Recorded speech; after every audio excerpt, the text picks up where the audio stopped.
Hello and welcome to the Oval Ball, episode 6. First of all, I want to pay a thanks. Thanks to the ruckman of our game, Toby Nankervis. I sat there at the G yesterday and watched you dominate. Max Gawn, under so much adversity yesterday, you delivered one of your best games. One of the best games you may ever play. Hopefully not. Nick Nadanui and Aaron Sandlands, the two gems of the west of Australia, put on a show like always. Watching Grundy all year produce into something that may be one of the great ruckmen of our era. Paddy Ryder, always inspiring young Indigenous boys and girls around Australia. The year Todd Goldstein had last year, now look at him back into rare form. Sam Jacobs, the adversity that he encountered last year with his brother. Such a tragic situation, and he's back into his all-Australian form. In an era where Smalls are dominating, one ruckman sides, two past grand final winners with a very small team, we thought maybe this is the year we'll see ruckmans really on the decline. But no. They've emerged bigger and better than ever. Personally, being involved in the footy club, I've seen the impact that ruckmen have both on and off the field. So thank you. Thank you to Dean Cox, to the Tim Englishes. Thank you for inspiring boys and girls around Australia to be the best players they can be. Thank you for all the uncoordinated clangers that defy logic. And thank you for keeping the art of tap work alive. But thank you. Thank you for just being you. You guys inspire us all, even us short blokes and girls. And you keep our great game alive. So thank you. Very well said, Jacob. Thank Very you. Well said. It Just goes to prove that it doesn't matter whether you could be 5 foot nothing or 7 foot plenty, but if you're good enough to play football, there's a spot for you in the game and in any team. I thought I should, I'm quite surprised about how the ruckmen have come back, and it's sort of like they took a bit of a hit last year with. And I'll admit I was a sceptic of ruckmen after watching the Dogs and the Tigers winning, and they were both small teams winning grand finals. I thought maybe this is the era where it's too quick for 6'9" blokes, but look at them now. They've just played out of the skin a little bit, and I think it's great. I've always thought that a good quality ruckman's been important and paramount to any successful side. I look at I look at the Dogs, and I look at Jordan Ruffhead during our premiership years, and how good a ruckman he'd been, and with Hawthorn it was David Hale, who was not a star ruckman, but a very solid ruckman that was able to perform a role. And obviously, as you mentioned, Dean Cox with West Coast, when they were at the peak of their powers, he was the single best ruckman going around. Yeah, there's a conversation that he's maybe the best of our, He'd be up there. Maybe. I think the Bulldogs as a team have been very lucky, and I've spoken to. I actually saw a worst 22 of the century for the Bulldogs. So it'd be all the worst players from the year 2000 to now. And I think we had, I think it might have been Peter Street and Wade Skipper who were the two rucks. He's a cop now, Peter Street, fun fact. Yeah, he is. He is probably one of the tallest cops ever, but he is. They were actually not too bad ruckmen. They weren't the best, but they were hardly bad. But the other ruckmen we've had this century include Scott Wind, albeit for a year, Luke Darcy, Will Minson, Jordan Ruffhead, and now we've got Tim English as well, who's looked all right early. They're not too bad either. We've been blessed with some good ruckmen down the journey, and they've always fan favourites. Always really popular players. They're just I find, I spoke a little bit there in the monologue about my personal experience at my footy club, and they have such an opportunity to be a big impact player. They just can have such an impact on everything, and if your ruckman's down, then I think it does impact the game negatively. So, me being the opposite to a ruckman, quite a short bloke. Yes, same. It's it is a great insight into, I guess, people that are built differently, and I did give them a bit of a smack. They do make unbelievable clangers, but they can do some amazing things. I think Nick Nat is such a example of that. How he can just he makes the odd error, but he can just everything else is unbelievably good about him. He's just such a figure in our game, and I correct that. He makes no errors. He's just amazing. Anyway, we'll get into the show. I got to admit, my career, I think I went third man up once in my career. Nick's leaving the studio, so bye, Nick. Where were we? Yeah. I think I went third man up once in my career, and I had my How'd that eyes go? shut, and I think I won the hit out. Still got your kidneys and still got your... Still got everything in place, Absolutely. yeah. I didn't make any contact with the opposition ruckman, Yeah. or even my own ruckman, thank God. Yeah. But I definitely wasn't a hit out to advantage. It's a tough gig. Yeah. But you mentioned a lot of ruckmen. You mentioned Nankervis and Grundy, who went head to head yesterday at the MCG. That was a good game. Look, it was... it's a good segue because we're going to talk about the two sides in Collingwood and Essendon that had that 4-day turnaround. And I think it was... How many days technically? Wait, Wednesday? Thursday. I go the day after the match. So- I don't include the day so that's of the a match's 4-day. recovery. So Thursday, Friday, Saturday, and then Yeah. So Sunday they go. So really, it's 3 days. Yeah, 3.5-ish. So it's very, it's good we're going to talk about those sides. You're right. That was a great game. And sitting there was, as a Collingwood supporter, there was a lot of anticipation and probably a great expectation because what we saw on Anzac Day was special and this form that I haven't seen Collingwood play with for a long time. And look, the result in the end means very little to me personally, and it is a shame that the scoreboard got out of hand in the end. And that is Richmond's MO. They're like a 400-metre runner. They keep you very close. And then they just sort of Break away in the conserve last energy. 100. Exactly. Or Usain Bolt in the last 15, 20 minutes. Exactly. But I still don't think that the final score does justice to how well Collingwood played. Exactly. That was a terrific game of football. As a neutral supporter, Yeah. I really, really did enjoy that first half a lot. Absolutely. It was sitting there. It was like the plan for me was if I was at Collingwood, I reckon a good goal would have been just be at least maybe 2 goals up at 3/4 time, or just be with them at 3/4 time. And we were in that hunt. We were within that sort of period, at that scoreline. And I think that just the way Collingwood moved the ball, put pressure on the contest, it forced Richmond to score differently, which we'll touch on later. But that was something that I thought was really interesting. And there's so many stories going in, how will Collingwood pull up after the 4-day break? How will Dustin Martin be held? Pendlebury went to him in the end, and the score review. There was just so much happening from the game. But ultimately, as a Collingwood supporter, I'm beyond satisfied. And the competitor in me hates the fact that we lost, and there is a bit of rivalry between Collingwood and Richmond. But I see now where Collingwood are at. They've got that. They're 3/4 the way towards that top team. They're just missing that last They've quarter and a half. stagnated for a lot of years, and they've been a solid side that isn't really going to will keep in touch and make the opposition earn their win, but aren't going to win too many themselves, and definitely won't challenge for a top 4 or a premiership tilt. But they've gone to the next level, and it's a difficult level for teams to go to. But it's interesting you say that.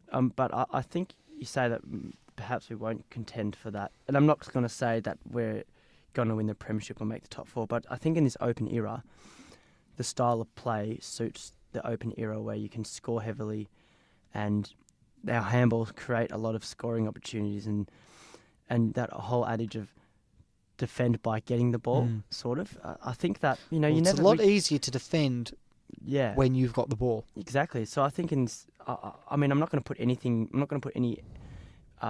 limit on Collingwood. I don't put any limit on most sides because I just think we're in this open era where anything can happen.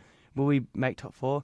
I think it's just there's other teams that are suited there at the moment. But I think the way we played yesterday, I'm still as bullish as I am about Collingwood as I was Anzac Day and as I was after the Adelaide game. So and it also shows how good Richmond are. Since as our well. last episode, which was only a week ago, on a Monday. 2 Collingwood games. Yeah, so there's a lot of unpacking for me, but Yeah. I'm not gonna carry on too much like a pork chop. I just think Anzac Day was terrific as well to see a different result, but just to see Degoe play the way he did and Treloar, I thought there was a really good sort of work ethic that has never been consistent, out in the park.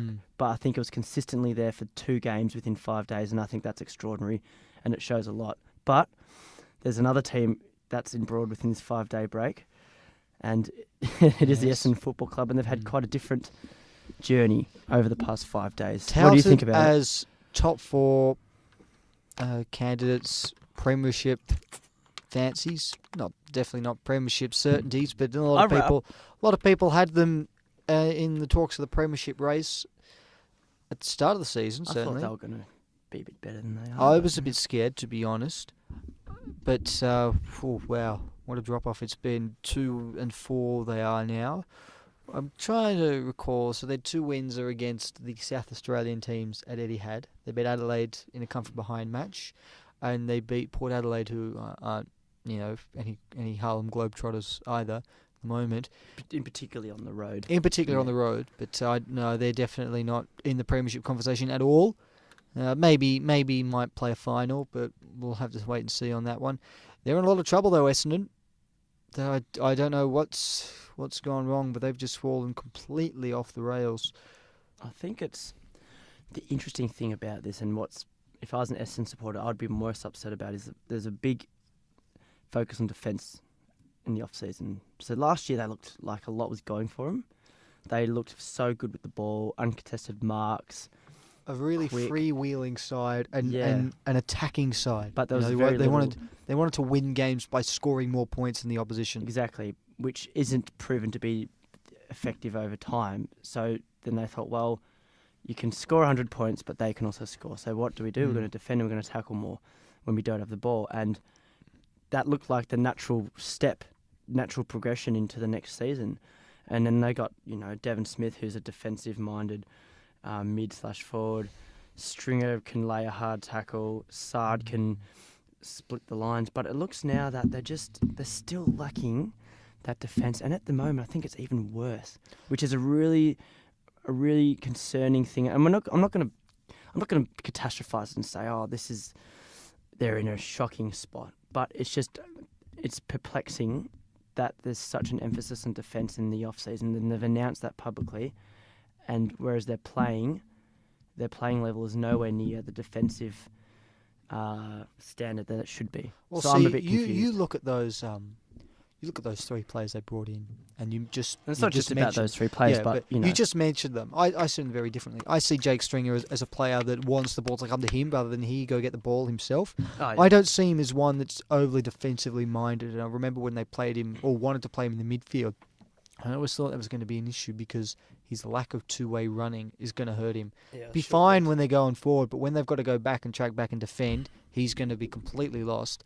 Devon Smith, a half or a mid-half forward option, comes off to me as a very sort of attacking player. Will want to get the ball in the forward half more often than in the defensive half. Plays a tagging role sometimes. Okay, and Adam Sard, who's he's a defender, but he's probably one of the most attacking halfbacks in the game with his run and carry. I think it's indicative of it's a contrast between what Essendon wanted and what they were doing to go about that. They wanted a more defensively stable side, but they brought in these attacking players, or all these players with all this attacking flair. And it just didn't seem to work. It doesn't seem to reflect what they say they want to do. And I look and what did Stringer kick 3 goals 3. He's actually been okay in terms of goal kicking. He kicked 3-3 the other day. Yesterday, Collingwood was one of the only positives. 2 goals against the Pies, although very early, and he went out of the match pretty quickly after that. And he kicked 4 against the Power. So he's been okay in that respect. But I still, he would do this sort of thing at the Bulldogs as well. He'd have a few matches where he'd kick a few goals, and you think, yeah, this is all right. But then he would disappear. And he could have 5 touches next week. Yeah, he's just that kind of player, isn't he? And you wouldn't notice him at all. Devon Smith's been okay. And Adam Sard is very quiet yesterday. But I think there's some big issues for Essendon in terms of where they want to go, what they want to be, and what they're going to do to achieve that. The other one, of course, that's an issue. Well, the other thing, rather, is Joe Danaher, who's been well out of sorts. The Great White Hope, and I hate that term, but he sort of is, and it's not. This was the year, wasn't it? Do you think it's fair to say this was the year that he took that even next step into a Coleman medal winning forward? How many goals did he kick last year? I think he would have kicked about 60 goals. He kicked around that. See, I thought last year he'd established himself as an elite. Yeah. I mean, if you're thinking of the top 3 key forwards in the game, you probably would have gone in any particular order. You would have gone Franklin, Kennedy, Ben Brown as well, and Danaher. Kennedy. That's a discussion for another day. But I think so. Ben And Ben Brown then as well. So they'd be the top 4, and then the rest of the competition would fight amongst themselves. Yeah. But they would be the top 4 key forwards in the competition. So they've got Hawthorn next week. This is Essendon. Yeah, Essendon. Then they've got Carlton. Then they've got Geelong. So where's the Geelong one at? That's at the G. So no, it's a twilight game. So that game, all those games, there's not such thing as that's a lock and that's not a. So they're all tough games, I guess. You know, the Carlton one they probably should win. I think they'll beat Carlton. Hawthorn's tough. They won't win the other 2. Yeah. Certainly in the current form they're in, they won't win the other 2. And Hawthorn are actually not too bad. Geelong aren't that good, I don't think, but they might have Gary Ablett back by then.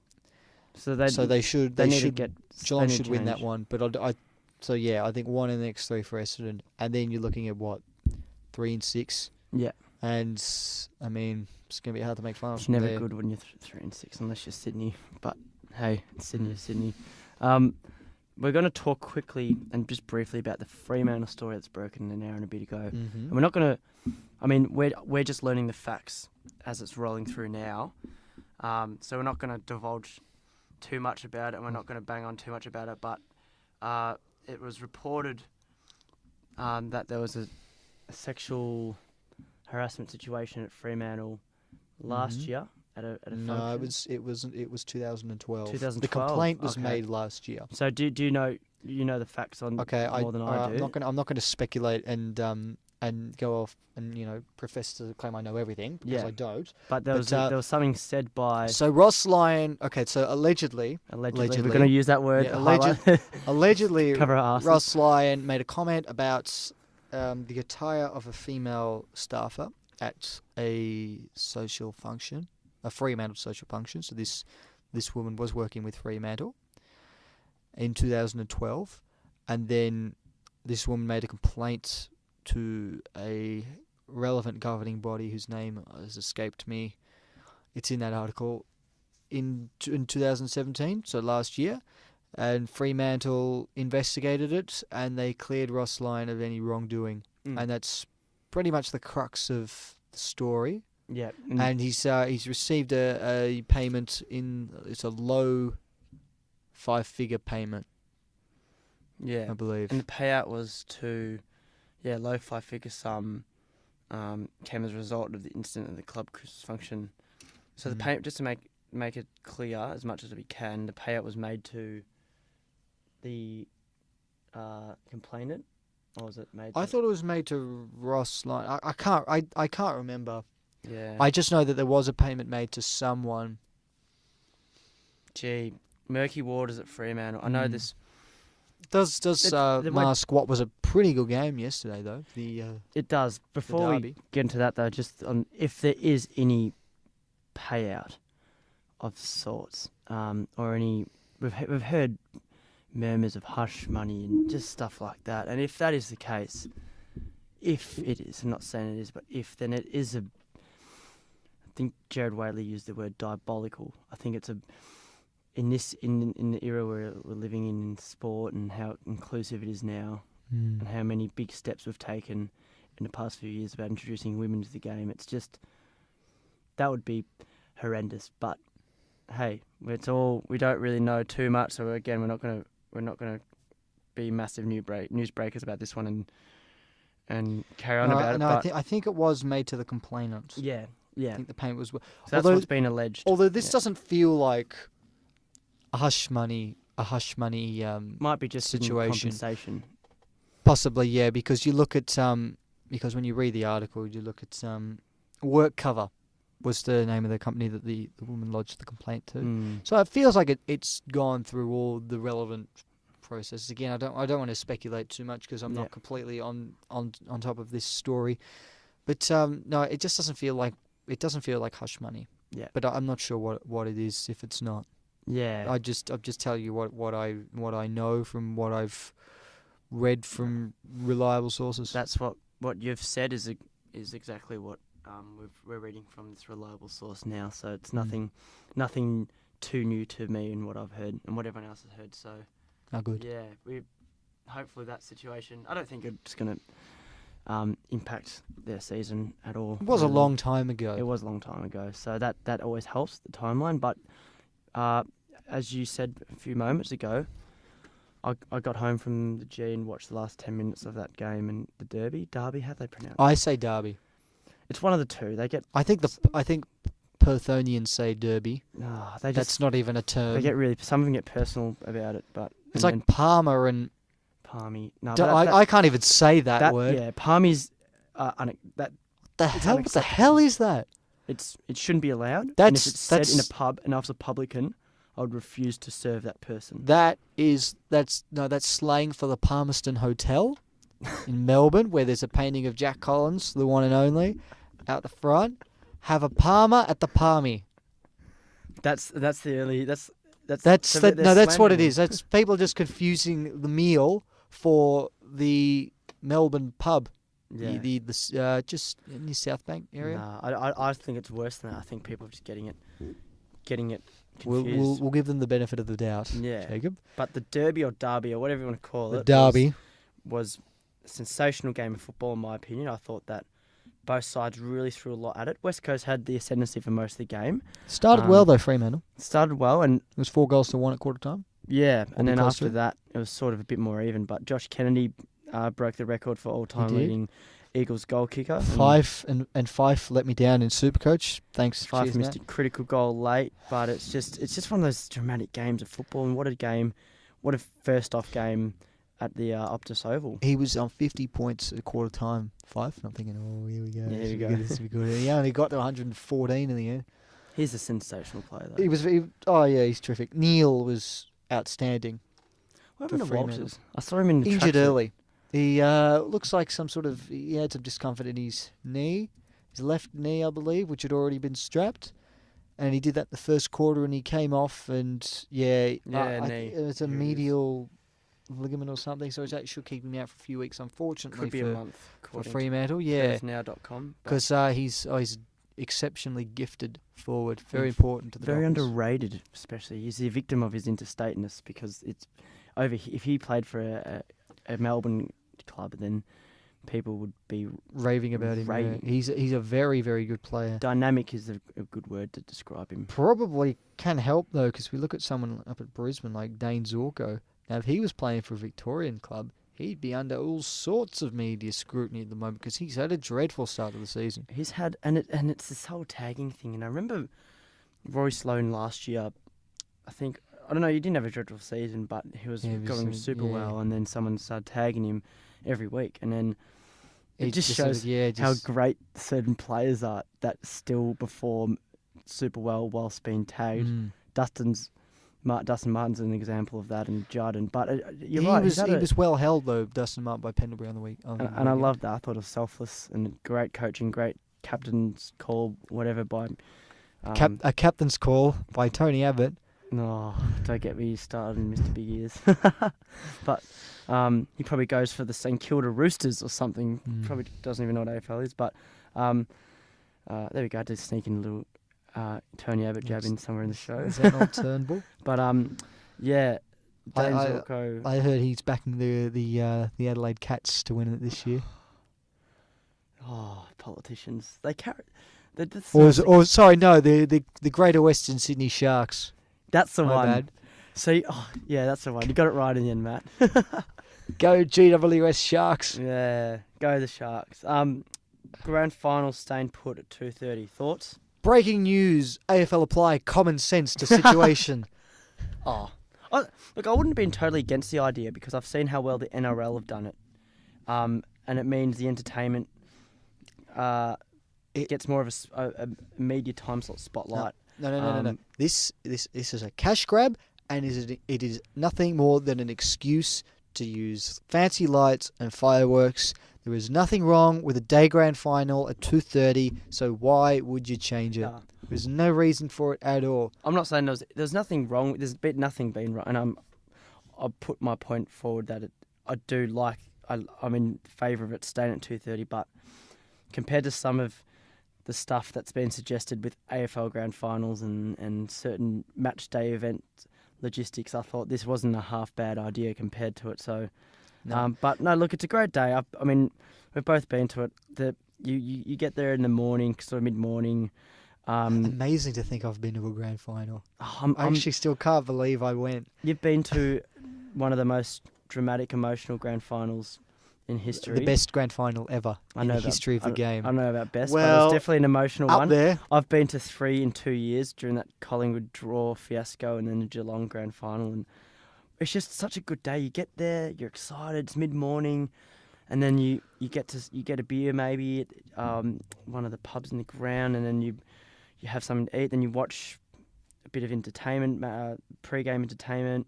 Then they do the Legends motorcade around the ground, and they've got that music, and it's all sort of emotional. And then obviously the game itself, and then even after a win, it's you can either stay back and watch the entertainment do their encore, or you could and you just drink the night away. It's a very busy day, but it's just a day that is designed for you to never forget. So good on them for keeping it at 2:30. I tell you, the prelim finals, the week before that grand final in 2016, was Twilight.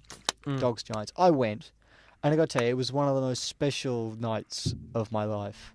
You get there, the sun's just about setting, the stage is perfectly set. Great day for and then it as then when the siren goes and you're under lights, and it's incredible, and I get that. But I think they've got a pretty good structure at the moment with the way the grand final is set up. They've got all their stuff going on in the morning. They've got their pre-match entertainment. They've got the game itself. They've got the halftime entertainment, and then they've got the presentations after the match, and they've got all the performances after the match. I mean, I just don't see the need to change it. I think as far as I'm concerned, imagine. Now this hasn't happened since 90, God or whatever, or 2002 or whatever. Can't remember when it happened. Imagine if the lights went out. They blew a fuse on grand final night. Can you imagine the uproar? Now, I'm not suggesting that it's going to happen, but if the lights are on, there's a possibility that a fuse could blow. But you'd rather that than Angry Anderson performing again. Or Meatloaf. Or Meatloaf. So I'd probably rather play in the dark, to be honest. But I'd much prefer I'd much prefer to finish at that 5:45 or 4:45 time slot or whatever it is, because I just remember how they did all the presentations after the match, and just how you have the sun setting, and it's just a beautiful, beautiful setting. Yeah. And and you can have your own celebrations into the night, starting at 8 o'clock rather than 10 o'clock or whatever it is. Yeah. No, I've experienced what it's like to win a grand final. Same, and it's on the day, It's and one of the from best. 8 o'clock when I woke up till about 4:30 when I put my head on the pillow. It was incredible. Great day to be part of. But I'm glad they kept it. The only problem is when they do change it, they're not going to change it back.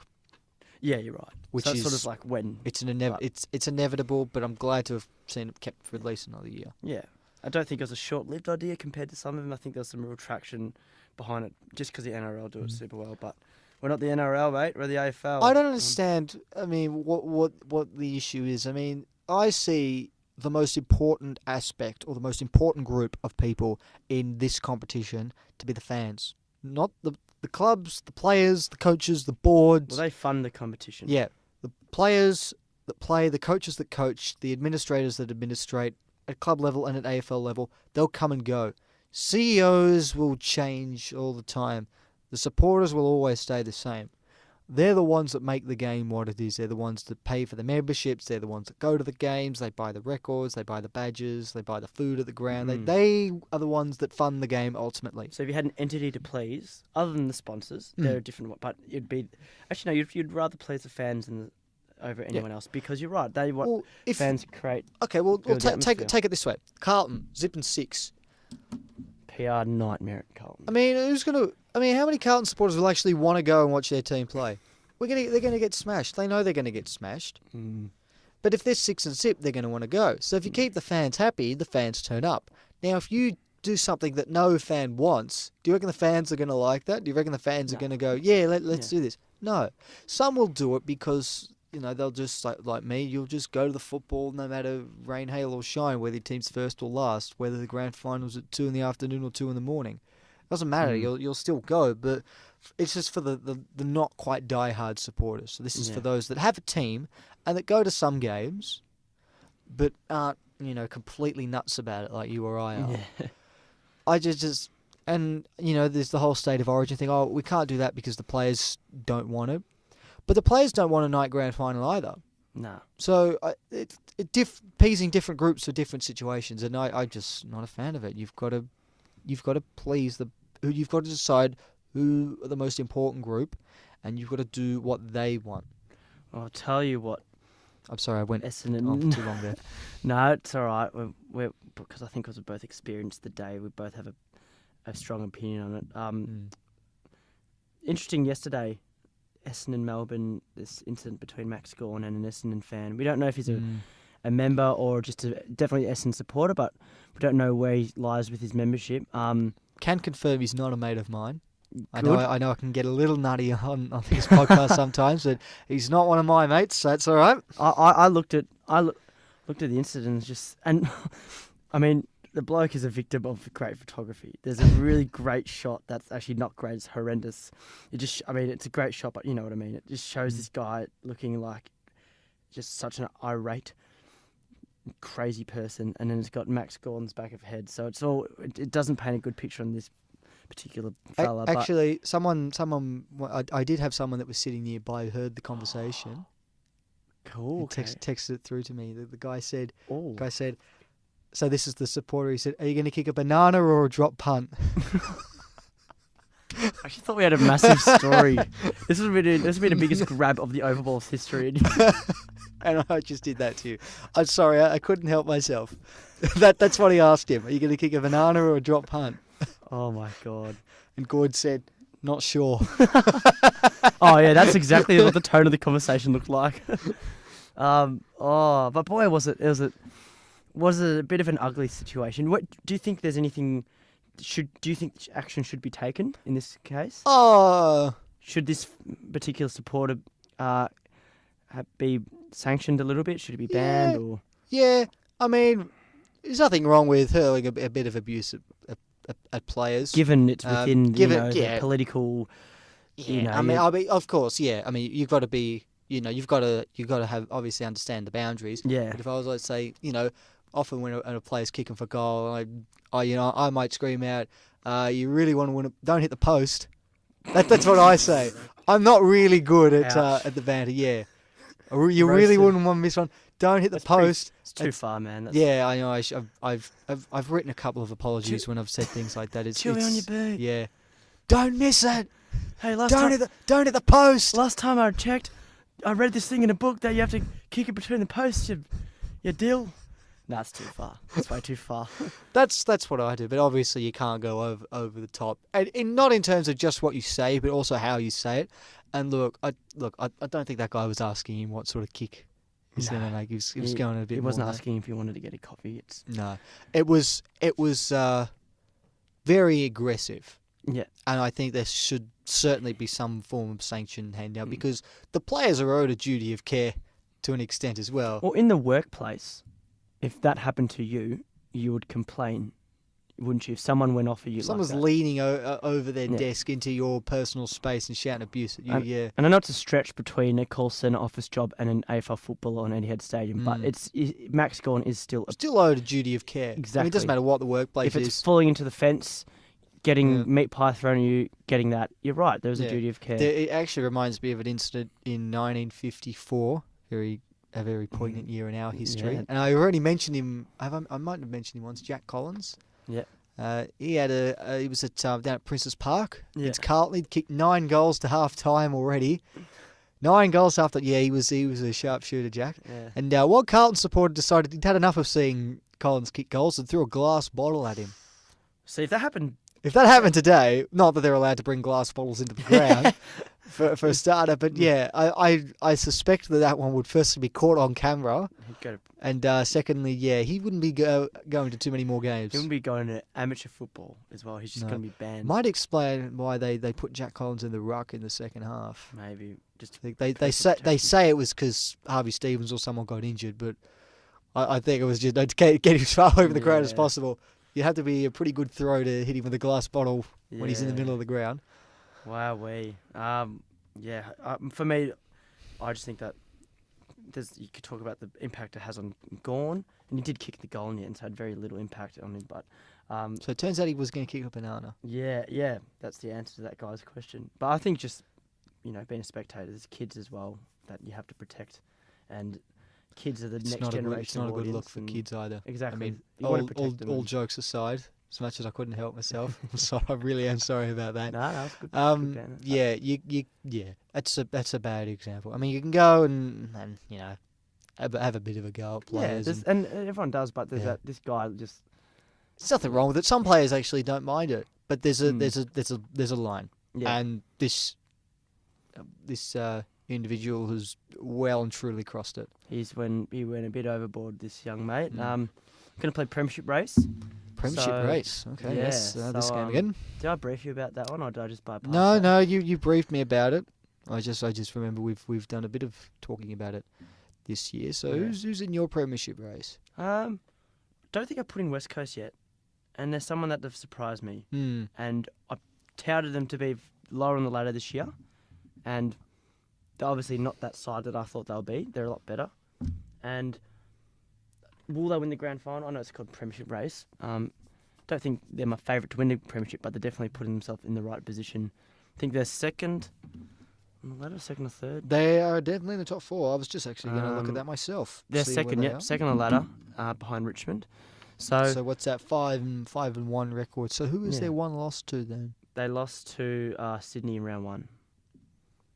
That's right. So they're 5 in a row now. 5 in a row. So I think the home ground always helps. And who's in your Premiership race? Well, we haven't actually mentioned them. They've gone a little bit under the radar, but they've actually been all right this year. Hawthorn. Yeah. Top 4 now. They're coming off an ugly win against the Saints, but it's still a win. Win's a win. They've had one ordinary game, I'd say, this year. Yeah. Against North, which was last week. But their other wins, they beat Melbourne, who, a lot of people rate Melbourne, even though they've not actually been that good. They got pretty close to Richmond, and their other wins were against Geelong and Collingwood. Yeah. And I think Geelong are probably going to make finals, and Collingwood have been very good this year. So there's been some very encouraging signs from Hawthorn. They've recovered quite well because it was a horror start last year, but they've built quite nicely since then, and now they're in the top 4, 6 rounds in. So they're going to again set themselves up nicely for a good tilt again this year. Premiership favourites, again, they're probably not outright favourites, but they're definitely up there. Mitchell back in form after a couple of down weeks. O'Meara's been very good. They've got multiple avenues to goal. When Sicily's actually out there. Sicily, now he's going to be the big X factor for them. I say X factor because he's a very good player. Reads the ball. But the X factor is not someone that performs every week, and the only reason he wouldn't perform every week is if he's in a suit and tie on level 2. I've heard he had. Yeah. Yeah. Because he's been suspended. We'll do and play Who Am I? We'll have a go, yeah. Do give me yours first, because I've still got to think of one. Yeah. My one. Yeah. He was a quiet achiever. He now is a coach, an assistant. Wait, so he's a coach or an assistant coach? Sorry, he's an assistant coach. Oh, he's one of a line coach, I think you would say. A line coach. Yeah, you know that. Yeah. He's got his own line. He copped a lot of abuse over his career from the cheer squad. In your cheer squad. He was a very good performer. No, exceptional performer during Mad Monday celebrations. as far as what he was wearing. And he's considered one of the great defenders of our lifetime. I think I may have given you so much there. You've given me a lot. So Mad just Monday. think about it. Mad Monday is not my area of expertise. I'm not very good on the so his knowledge of Mad Mondays. Yeah, so copped a lot of abuse from think about that. cheer squads. What Yeah, kind so of player would cop an abuse from a cheer squad logistically on the ground? What position may yeah, they? so he'd have to be either a full back or a full forward. But you Yeah. said he was one of the great defenders, so he must be a Yeah. full back. You're right. I'm trying to think of. See the Mad Monday performers. I'm not overly on top of them. I'm trying to think. There's Josh Gibson. Don't know if he'd cop much hate though. Matthew Scarlett was another quality fullback. Oh, you've just lifted your head back there. I'm not sure now. Have a wild guess. Yeah. It's between those two. It is between those two. All right. I'll go Matthew Scarlett Yes. just on your reaction. Yeah, Scarlo. Okay. Do you have one for me? All right. Let me think. Let me keep. All right. Okay. So I'm a specialist coach. Yeah. I played at 2 clubs.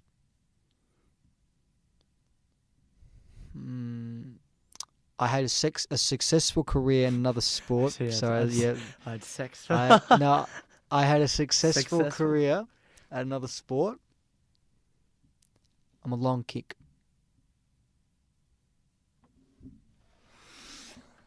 Oh, I had someone, and then you said I had a successful career in another sport. At least I think I did. Okay. That's a massive don't maybe double check that. I will double check that. No, I'm pretty sure I've got this one right. Or if you're sure, you just back yourself. I'm pretty sure. Long kick, successful career at another sport. I played for 2 clubs. Yes.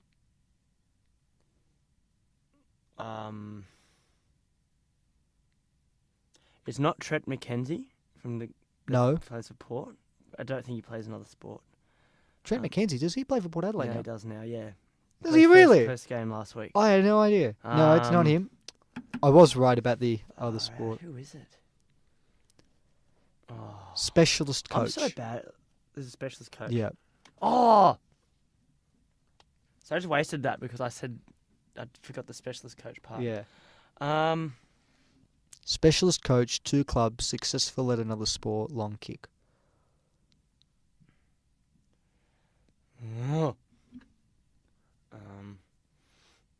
No, can you give me one more clue? What sport was it? No, I can't give you the Oh, sport. is it too obvious? If it's It'd be too obvious. All right, I was there on Friday. I was at the game on Friday. So this is Carlton Bulldogs.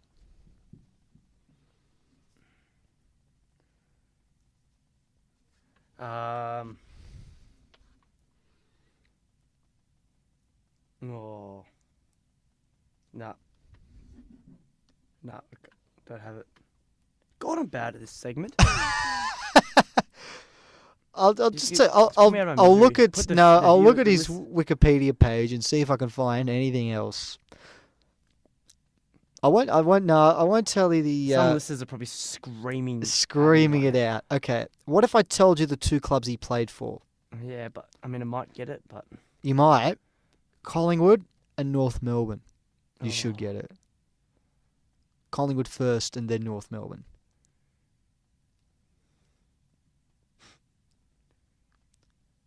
nah. Also a dual Anzac Day medalist. Really? Oh my god.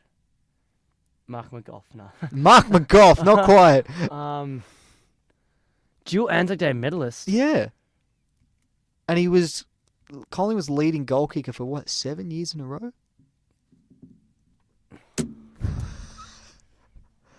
This actually sucks. Just tell me. Or actually, like, now it's. All right, he also played Oh my god. with the Philadelphia Eagles and the Washington Redskins. What the Oh, I thought No, this is not Malcolm Turnbull's later predictions. This is in this other sport of his. what's his name? Ben, not Ben. Ben. He's got an equally famous brother. Oh, come on. I should have said that ages ago. He's got an equally famous brother. Oh! Sam Rocker. Yes. Oh, God. Oh my God! Oh, I just hit the microphone back son. So specialist coach is in. He's a goal kicking coach at God. Carlton, working with Levi Casbolt. Anzac Day medalist. Anzac Day medalist in 95, 98. Famous for his long kicking. Was a big kick, and then he joined Washington. I think it was Philadelphia first, and then Washington in the NFL as a punter because he was such a long kick. That's a good and one. His brother, That's obviously Anthony Pebbles Rocker. That was great by you. Shit by me. That's a great example of who am I. We're going to run out of time. We'll quickly do pressure cooker. Oh, we spent so much time trying to figure out. I know. You were about to say Ben Graham as well. Yeah, I thought about Ben Graham. I was like, didn't he do something to do with have something to do He with did. He NFL? played for Geelong though, not Collingwood or North, or at least didn't Who's play. your pressure cooker? All right, Essendon. Yeah. We're just going to go Essendon. I know we've already spoken about Essendon, but Yeah. I mean, for a team that was touted to make top 4, they've been incredibly disappointing. Yeah. When we played them in round 3, we blew them away. I wasn't expecting that. A lot of holes in their performance. We won by what? We won by like 20 points or something. I think it was 21 points. So both our wins have been by 21 points this year. Okay. Yeah. We obliterated them. So we should have won. We should have won by about 10 goals. Collingwood smashed them. They beat Port, who aren't that good. And They beat Adelaide, which was a good game, which was a good win by them. I can't remember the other game they lost. Freo. Okay, yeah. Fremantle are a good side at home, in fairness. And then Melbourne, well, they're not too good either, but they walked over the top of Essendon. So I rate Melbourne a bit higher than what people are saying. But I tipped Essendon heading into this week, though. I just thought they were, on paper, a bit better than Melbourne, but Melbourne were very good, especially in the second half, and in particular Max Gawn, but Essendon were just so disappointing. Yeah. And a lot of trouble in them. My pressure cooker is, I've got to say Geelong. I'm still quite bullish about Geelong, but you could spin it. Sydney had a great last quarter. Geelong had a really poor last quarter in a final quarter in the middle. So you can spin. It's a glass half full. I mean, not a glass half full. You can spin it. You got the rose-coloured glasses on, looking at Sydney, and then you can look at reality and say that Geelong's midfield, the great midfield, although they're missing one key component, they did let Sydney win in that regard. So I think I'm not off Geelong, but that fade out is lethal in the AFL. I think we've seen that if you fade out for one quarter against any side, it can really turn things on its head. So well done, Sydney. 5 goals to 3-quarter time for the Swans. Yeah, 5 goals to 3-quarter time, 7 in the last quarter. absolutely. So Geelong aren't that good. I don't think Geelong will win the premiership this year. They'll make finals probably, but they will be there making up the numbers. They won't win it. Good on you, Sydney. Great win. Well Geelong, pull your heads in. Reform next week. I'm sure you will. Matt isn't so confident, but I'm sure you will. Thanks for that. That was a great app. It was actually. I really enjoyed that. Nick in for a little bit of it, and we had lots to talk about. Yeah, Nick. Nick, he's a great guy, Nick. Yeah, loves his doggies, and we had the Not the only one. The news of the Fremantle. We've had the Ruckman monologue. It's a great episode, and we'll catch you next week, guys. And stay listening, and go Pies.